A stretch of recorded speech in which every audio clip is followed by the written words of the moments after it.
खुलुमबाय बेयो बड'लेण्ड इंखं टेलिभिजन दिनै 25 सेप्तेम्बर 2023 समबारखालि सानसेनि बरादखौ नोंथांमोननि खाथियाव लाबोदों आं सदानन्द दैमारिया।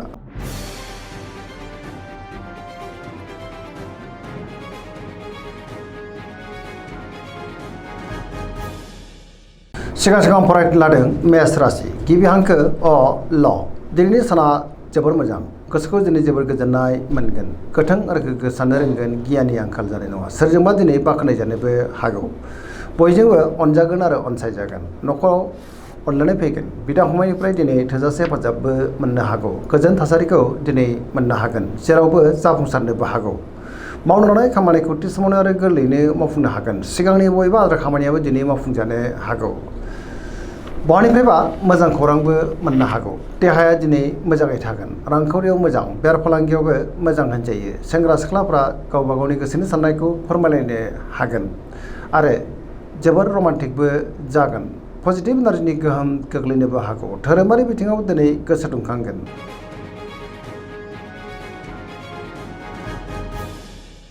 वृष राशि गिबि हांखो इ उ ब दिनैनि साना मोजां आरो गाज्रिनि गेजेरजों बाबेलांनो हागौ गोसोखौ दिनै जोबोर उसुखुथु मोनगोन गोसोनि साननायफ्रा देबर नांनोबो हागौ गुबुननि थाखाय दिनै नाङा फाङा जेंनायाव गोग्लैनांनोबो हागौ गोसोआव लोरबां साननाय फैगोन मावनो लानाय खामानिखौ मावफुंनो हायोब्लाबो माबा नङा माबा मोनसे गोरोन्थिबो जालांनो हागौ रांखावरियाव बारा मोजां नङा बेफार फालांगियावबो दिनै बारा मोजां नङा होनजायो नाङा फाङा खरसायाबो दिनै बांनो हागौ न'खराव बिसि फिसायनि गेजेराव अनलायनाय फैगोन देहाया बारा मोजां थानाय नङा गोबां रोखोमनि देहायारि जेंनाजों दिनै मोगा मोगि जानांनोबो हागौ जानाय लोंनायाव सांग्रां जानांगोन गुबुननिफ्राय हेफाजाब लानांनोबो हागौ लोगोफोरनिफ्राय अनसायनाय मोननो गोब्राब जागोन गोसोनि साननायफ्रा दिनै देबर नांगोन बहाबा हान्थियोब्ला दिनै लामा सामायाव सांग्रां जानांगोन नेगेटिभ एनार्जिनि गोहोमबो गोग्लैनो हागौ।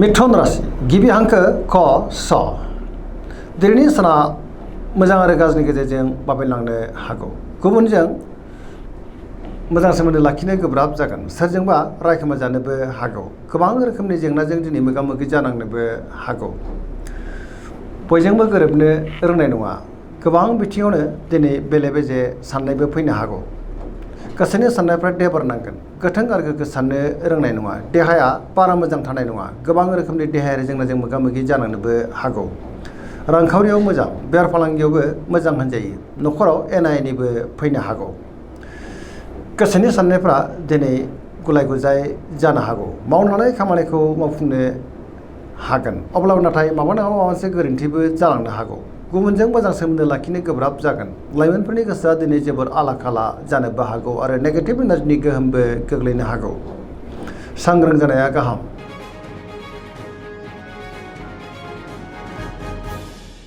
कर्कट राशि गिबि हांखो ड ह दिनैनि साना मोजां आरो गाज्रिनि गेजेरजों बाबेलांनो हागौ गोसोनि साननायफ्रा देबर नांगोन बहाबा थाङोब्ला दिनै सांग्रां जानांगोन लामा सामायाव सांग्रां जायोब्ला गाहाम समाजाव लोगो लेवा बांनो हागौ गुबुननि थाखाय नाङा फाङा जेंनायाव गोग्लैनांनोबो हागौ आरो नेगेटिभ एनार्जिनि गोहोमबो गोग्लैनो हागौ रांखावरियाव मोजां अब्लाबो नाथाय खरसाया बांगोन बेफार फालांगियाव मोजां होनजायो न'खराव अनलायनाय फैगोन देहाया दिनै बारा मोजां थानाय नङा गोबां रोखोमनि देहायारि जेंनाजों मोगा मोगि जानांनोबो हागौ जानाय लोंनायाव सांग्रां जानांगोन गुबुननिफ्राय हेफाजाब लानांनो हागौ समाजाव मान मोननो हागोन फरायसाफ्रा दिनै फरायनायाव गोसो दुंखांगोन आरो मोजां फिथाइ मोनगोन लाइमोनफ्रा जोबोर आला खाला जानोबो हागौ आरो नेगेटिभ एनार्जिनि गोहोमबो गोग्लैनो हागौ।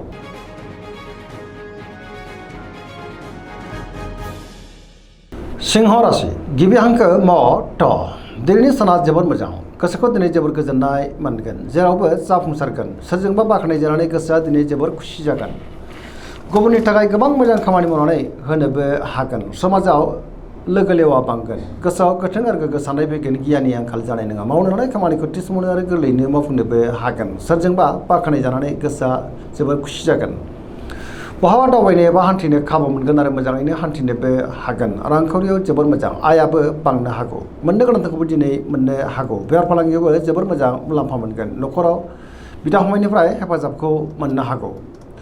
गुबुननिफ्राय थोजासे हेफाजाबबो मोननो हागौ। देहाया मोजाङैनो थागोन। पजिटिभ एनार्जिनि गोहोम गोग्लैनोबो हागौ।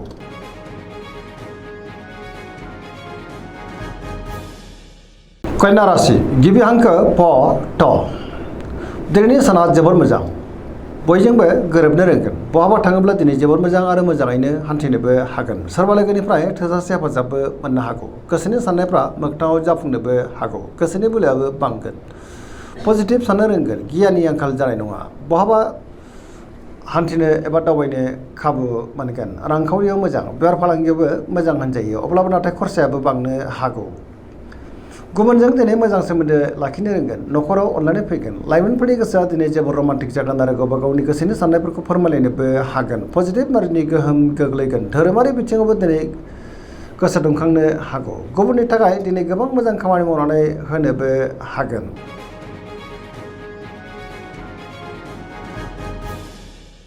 तुला राशि गिबि हांखो र ट। दिनैनि साना मोजां आरो गाज्रिनि गेजेरजों बाबेनलांनो हागौ। गोसोआव गोनो गोथो साननाय फैनोबो हागौ। गियाननि आंखाल जानोबो हागौ। गावनि गोसोनि साननायखौ गुबुननो फोरमायनो गोब्राब जागोन। माबा नङा माबा मोनसे जेंनाजों मोगा मोगि जानांनोबो हागौ। देहाया मोजाङै थागोन। अब्लाबो नाथाय जानाय लोंनायाव सांग्रां जानांगोन। रांखावरियाव मोजां। अब्लाबो नाथाय खरसायाबो बांनो हागौ। बेफार फालांगियावबो मोजां होनजायो। न'खराव बिसि फिसायनि गेजेराव अननानै फैगोन। बिदा फंबायजों दिनै मोजां सोमोन्दो थागोन। समाजावबो मान मोननो हागौ। बहाबा दावबायोब्ला दिनै लामा सामायाव सांग्रां जानांगोन। सोरजोंबा नाथाय रायखोमा जानोबो हागौ। लोगोफोरनिफ्राय हेफाजाब मोननो गोब्राब जानोबो हागौ। गोदान थांखि लानो रोंनाय नङा। सेंग्रा सिख्लाफोरनि गोसोआ दिनै जोबोर आला खाला जागोन। गोसोआव गोनो गोथो साननाय फैनोबो हागौ। नेगेटिभ एनार्जिनि गोहोम गोग्लैगोन।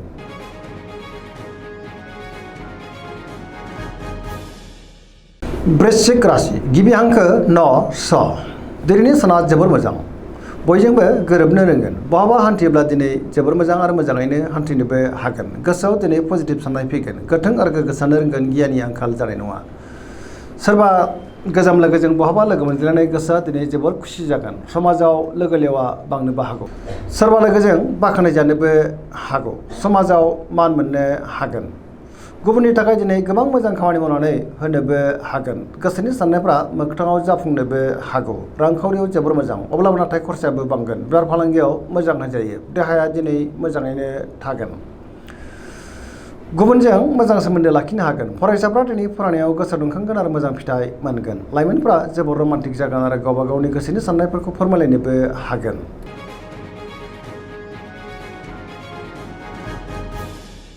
धनु राशि गिबि हांखो ढ फ भ।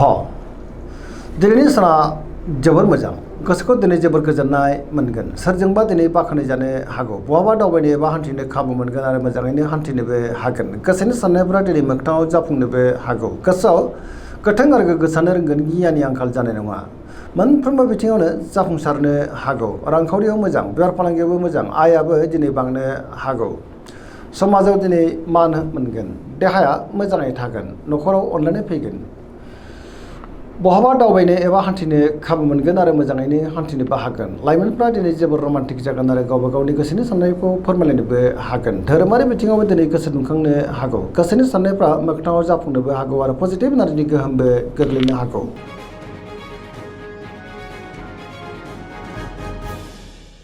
मकर राशि गिबि हांखो ख ज। दिनैनि साना मोजां आरो गाज्रिनि गेजेरजों बाबेनलांनो हागौ। गोसोनि बोलोआ दिनै लोरबां जागोन। गावनि गोसोनि साननायखौ दिनै गुबुननो फोरमायनोबो गोब्राब जानोबो हागौ। नेगेटिभ एनार्जिनि गोहोम गोग्लैगोन। मावनो लानाय खामानिखौ मावफुंनो हायोब्लाबो माबा नङा माबा मोनसे गोरोन्थिबो जालांनो हागौ। रांखावरियाव बारा मोजां नङा। नाङा फाङा खरसाया बांनो हागौ। बेफार फालांगियावबो दिनै बारा मोजां नङा होनजायो। गोबां खहा जानांनोबो हागौ। गुबुनजों मोजां सोमोन्दो लाखिनो गोब्राब जागोन। सोरबा लोगोजों रायखोमा जानोबो हागौ। बहाबा थाङोब्ला दिनै लामा सामायाव सांग्रां जानांगोन। देहाया मोजाङैनो थागोन। अब्लाबो नाथाय जानाय लोंनायाव सांग्रां जायोब्ला गाहाम। सेंग्रा सिख्लाफ्रा गावबा गावनि गोसोनि साननायखौ फोरमायलायनो हागोन।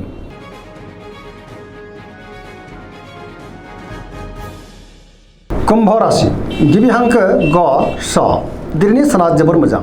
गोसोखौ दिनै जोबोर गोजोननाय मोनगोन। न'खराव अनलायनाय फैगोन। बिदा फंबायजों दिनै मोजां सोमोन्दो थागोन। बयजोंबो मोजां सोमोन्दो लाखिनोबो रोंगोन। माबा नङा माबा मोनसे मोजां खौरां मोननोबो हागौ। गोसोआव पजिटिभ साननाय फैगोन। गोथों आरो गोग्गो साननो रोंगोन। गियाननि आंखाल जानाय नङा। गावनि गोसोनि साननायखौ दिनै गुबुननो फोरमायनोबो हागोन। समाजाव मान मोनगोन। गोबां मुंदांखा सुबुंजों दिनै लोगो मोनज्लायनोबो हागौ। रांखावरियाव मोजां, बेफार फालांगियावबो मोजां होनजायो। देहाया दिनै मोजाङैनो थागोन। न'खराव अनलायनाय फैगोन।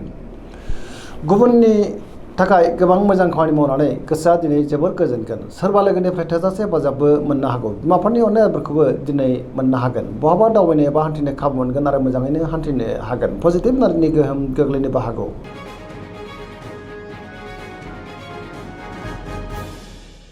मीन राशि गिबि हांखो ड स। दिनैनि साना जोबोर मोजां। बयजोंबो गोरोबनो रोंगोन। बहाबा थाङोब्ला दिनै जोबोर मोजां आरो मोजाङैनो हान्थिनोबो हागोन। गियाननि आंखाल जानाय नङा। गोथों आरो गोग्गो साननो रोंगोन। पजिटिभ साननो रोंगोन। गोसोआव मोजां साननाय फैनोबो हागौ। पजिटिभ साननो रोंगोन। गावनि गोसोनि साननायखौ दिनै गुबुननो फोरमायनोबो हागोन। देहाया मोजाङै थागोन। अब्लाबो नाथाय जानाय लोंनायाव सांग्रां जानांगोन। रांखावरियाव मोजां, बेफार फालांगियावबो दिनै मोजां होनजायो। गोबां मोजां खाबुबो दिनै मोननो हागौ। न'खराव बिसि फिसायनि गेजेराव अनलायनाय फैगोन। लाइमोनफोरनि गोसोआ दिनै जोबोर रमान्टिक जागोन आरो गावबा गावनि गोसोनि साननायफोरखौ फोरमायलायनोबो हागोन। पजिटिभ एनार्जिनि गोहोमबो गोग्लैनो हागौ। सरासनस्रायै दिनै साना जोबोर मोजां आरो मोजाङैनो बारग'लांगोन।